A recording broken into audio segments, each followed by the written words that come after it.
Hello everyone, good evening. Welcome back to my channel. I hope आप सभी अच्छे होंगे। हम Himachal Pradesh public service commission के द्वारा कंडक्ट करवाए जाने वाले लेक्चर एग्जाम के लिए प्रिपरेशन कर रहे हैं। और अगर आप भी अपना पीजीटी के लिए प्रिपरेशन कर रहे हो तो आप योर गोल टीचिंग क्लासेस के साथ जुड़ सकते हो। हम पेपर 1 और पेपर 2 दोनों के लिए ही प्रिपरेशन कर रहे हैं। पेपर 1 की बहुत सारी क्लासेस हो गई हैं, 38 या 39 क्लासेस पेपर 1 की हो गई हैं, तो आप जाकर के उन क्लासेस को देख सकते हो। मैंने प्लेलिस्ट बना दी है, आप प्लेलिस्ट में जाकर के चेक कर सकते हो। और ये साइकोलॉजी में बी एड पोर्शन की साइकोलॉजी की आज 4th क्लास होने वाली है। इस 4th क्लास में मिक्स्ड क्वेश्चंस रहेंगे। नॉलेज ऑफ एजुकेशन से भी है क्वेश्चंस हैं, पर्सनैलिटी से भी है, इंटेलिजेंस से भी है। बहुत सारे इसमें क्वेश्चंस जो हैं थिंकिंग से भी है, क्रिएटिव थिंकिंग से भी इसमें क्वेश्चंस हैं, और जितनी भी थियरीज हैं उससे भी क्वेश्चंस इसमें इंक्लूडेड हैं। और ये क्लास जो है मिक्स्ड क्वेश्चंस की रहने वाली है। कोई एक पर्टिकुलर टॉपिक से इसमें क्वेश्चन नहीं है, इसमें सभी टॉपिक्स के मिक्स्ड क्वेश्चन है। तो आई होप कि आपको क्लास अच्छी लगेगी। अगर आपको क्लास हेल्पफुल लगी तो चैनल को लाइक और सब्सक्राइब ज़रूर करें और कमेंट बॉक्स में मेंशन ज़रूर करें।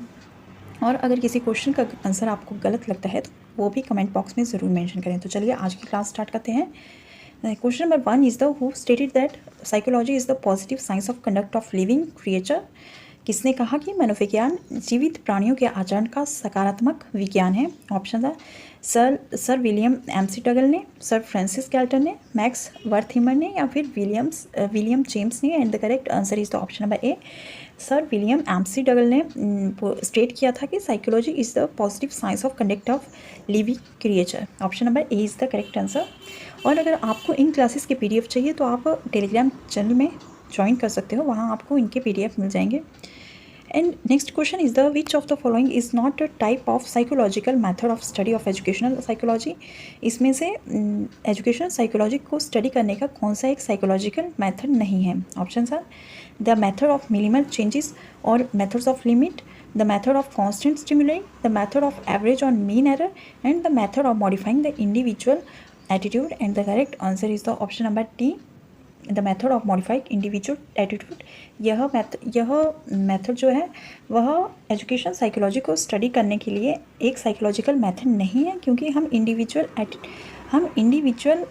हर एक इंडिविजुअल के एटीट्यूड को चेंज नहीं कर सकते हैं। Then next question is the which method is not a projective method for personality measurement?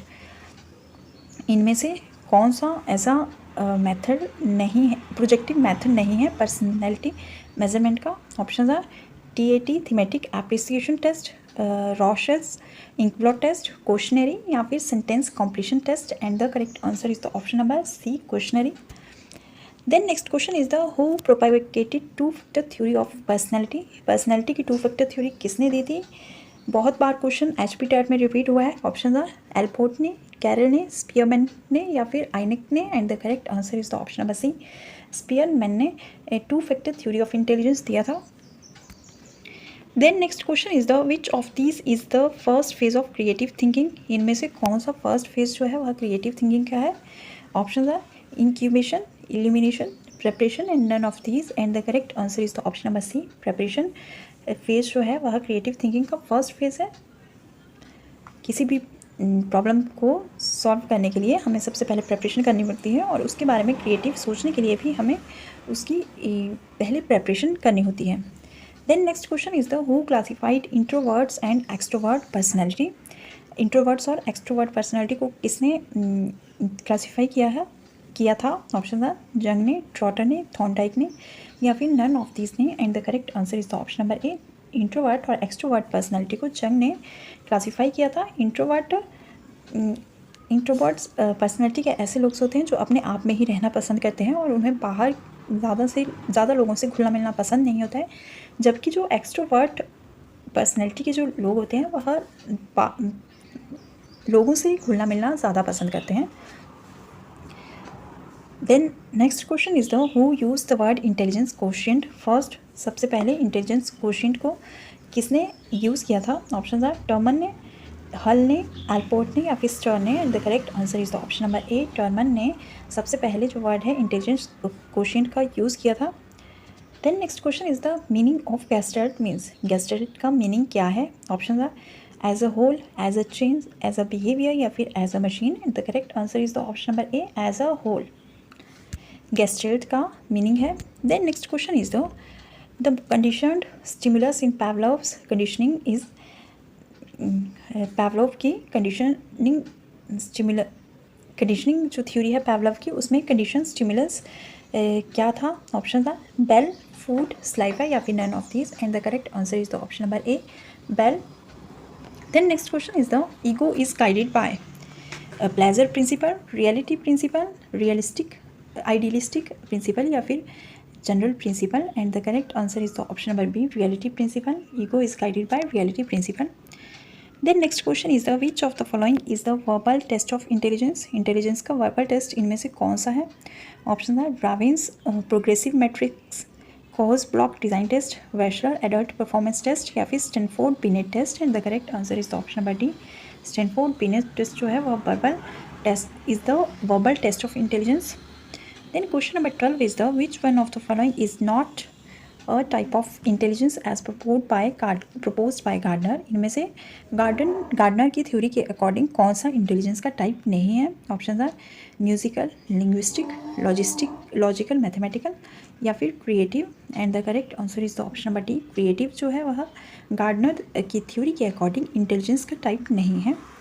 Then next question is the question number 13. A child having intelligence quotient between 55 to 70 will be categorized as, एक child जिसका intelligence quotient 55 से लेकर 70 के बीच में, वह कौन सी category में आता है? Option are mild mental retardation, moderate mental retardation, severe mental retardation या फिर profound mental retardation, and the correct answer is the option number A, mild mental retardation.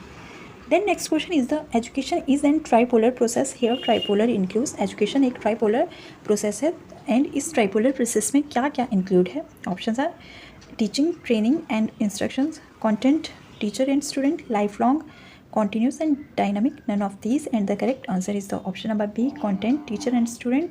Education एक ट्राइपोलर प्रोसेस है जिसमें एक तरफ टीचर होता है, देन कंटेंट होता है, देन स्टूडेंट्स होते हैं। Then next question is the intelligence is expressed as a quotient and the formula used express in IQ is, IQ intelligence quotient का फॉर्मूला क्या है? Option are MA upon CA into 100, mental age upon chronological age into 100। ये आपके पास answer दिए गए, options दिए गए हैं, इनमें से जो करेक्ट आंसर है वो होगा option number A, mental age upon chronological age into 100। यह इंटेलिजेंस क्वोशिएंट ज्ञात करने का फॉर्मूला है।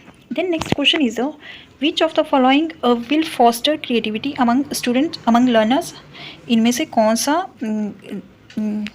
सा ऐसा ऑप्शन है जो लर्नर्स में क्रिएटिविटी को इंक्रीज करता है? Option are teaching the students the practical value of good education, students को एजुकेशन की प्रैक्टिकल वैल्यूज़ बता करके, providing opportunity to question to every learner, बच्चों को क्वेश्चन पूछने के लिए बढ़ावा देना, क्लास में क्वेश्चन पूछने के लिए बढ़ावा देना, emphasizing achievement goals from the beginning of school life, उनको जैसे ही उनकी स्कूल लाइफ स्टार्ट होती है तो उनको गोल्स अचीव करने के लिए एम्फेसाइज करना, या coaching student for good marks in examination, बच्चों को एग्ज़ाम में अच्छे मार्क्स लाने के लिए कोचिंग देना, एंड इसका जो करेक्ट आंसर होगा वो होगा option number B, providing opportunities to question to every learners, class में बच्चों को क्वेश्चन पूछने के लिए बढ़ावा देना, उनको बहुत सारी अपॉर्चुनिटीज़ प्रोवाइड करवाना जिससे उनमें क्रिएटिविटी इंक्रीज होगी।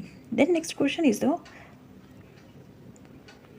Out of the box thinking is related to, option are consistent thinking, memory based thinking, divergent thinking या फिर convergent thinking, and the correct answer is the option number C, divergent thinking। out of the box thinking is related to divergent thinking से यह related है। then next question is the ID, ego and super ego are the structural part of, ID, ego and super ego किसके structural part है? Option are mind के, personality के, consciousness के या फिर इंटेलिजेंस के, and the correct answer is the option number B, ID, ego and super ego जो है वह पर्सनैलिटी के स्ट्रक्चरल्स पार्ट है। Then next question is the Rorschach ink blot test is an example of, option are subject technique of personality assessment, project technique of personality assessment, objective technique of personality assessment या फिर none of these, and the correct answer is the option number B.